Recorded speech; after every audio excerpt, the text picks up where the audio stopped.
So you've been on the campaign trail with Bernie Sanders quite a bit, a bunch of states.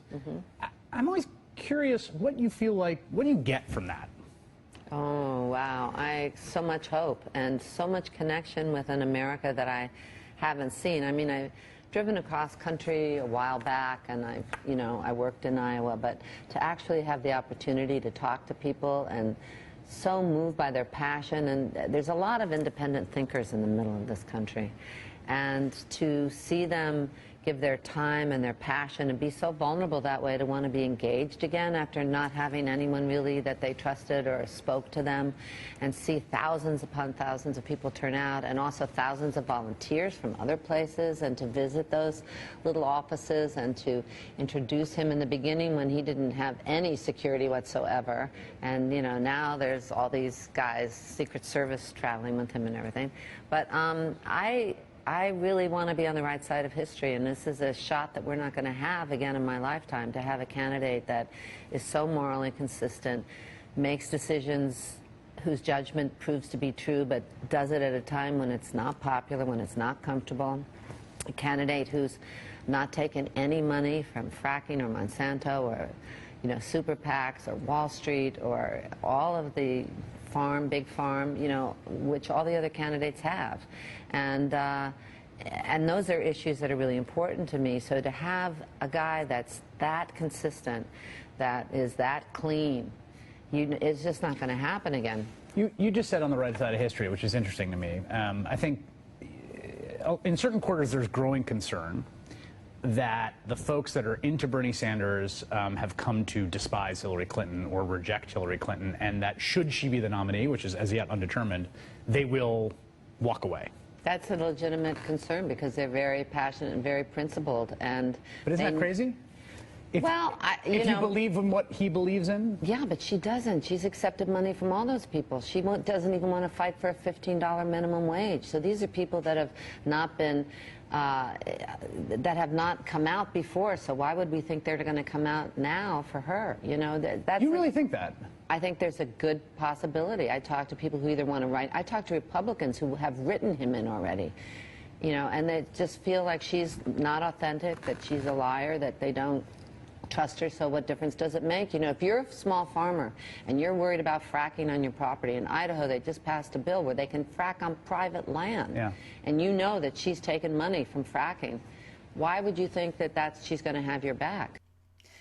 The corporate media pundits are baffled why so many liberal independents, progressives, Bernie Sanders supporters are vowing to never support Hillary Clinton in a general election, even if it means that a Donald Trump presidency would result. And this has been their fallback card forever, the bully card. Because you have to remember, lesser of two evils is essentially a form of blackmail. It is the way for the Democrats to keep coming back to the American people after failing to represent their interest, after failing to stand up to the Republicans, after betraying the American people on legislation outside of anything the Republicans are forcing them to do, such as leading in the Trans-Pacific Partnership or voting in larger numbers to enact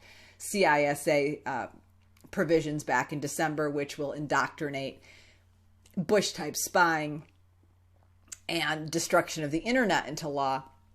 They always can come back to the American people and say, look, we know we screwed you over 6 ways from Sunday, but where are you going to go? You really want Donald Trump? You're going to get that if you don't keep putting up with our abuse. And they actually are spinning a narrative right now that the reason we won't get behind Hillary in general is because we are so privileged that we are immune to the possible effects of a Donald Trump presidency, which could not be further from the truth. So let me tell you, you clueless news media pundits, what is going on. You can only betray and manipulate and demoralize and bully people so long before you know what the abused person does. You know what they do? They say, I don't care what you threaten me with anymore. I don't care what you threaten me with, because as long as I keep laying down and dying at the feet of these threats, I will always be disempowered and never have a way out. And so what you see with Donald Trump is just an upping of the ante of what they've been doing all along. And so finally, people who take back their power and know the only way you can take your power back is saying, I don't care what you threaten me with. I don't care. I'm not going to continue to give up my power and my support to something that harms me. So do your worst. I refuse to live in fear anymore. That is what you are seeing from the American people who are taking the vow to never support Hillary Clinton in a general election, because it is a road to hell that we know. We know where it leads.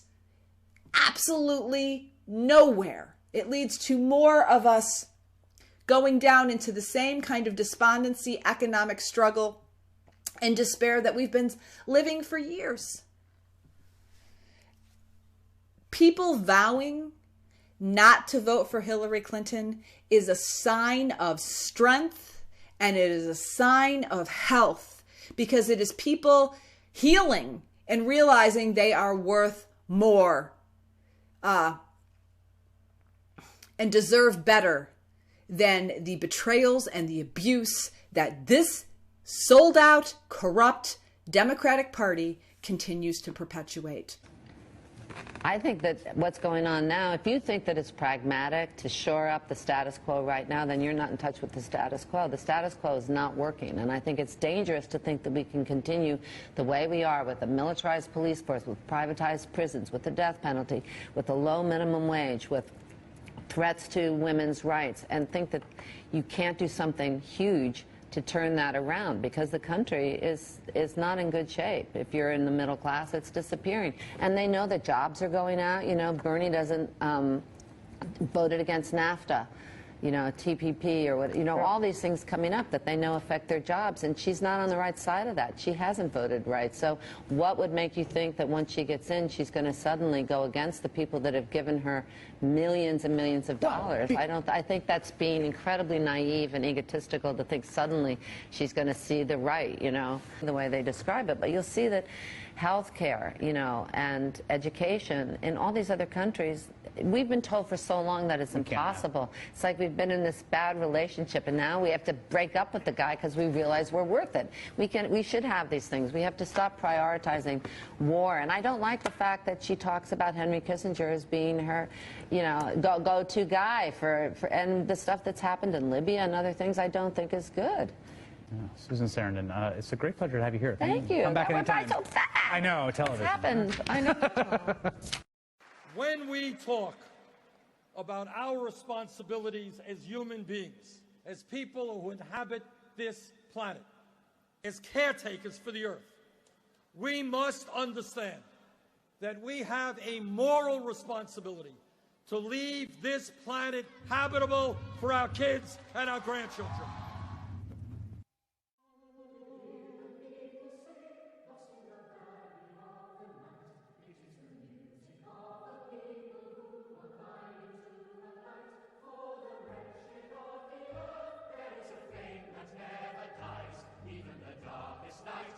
And the sun will rise.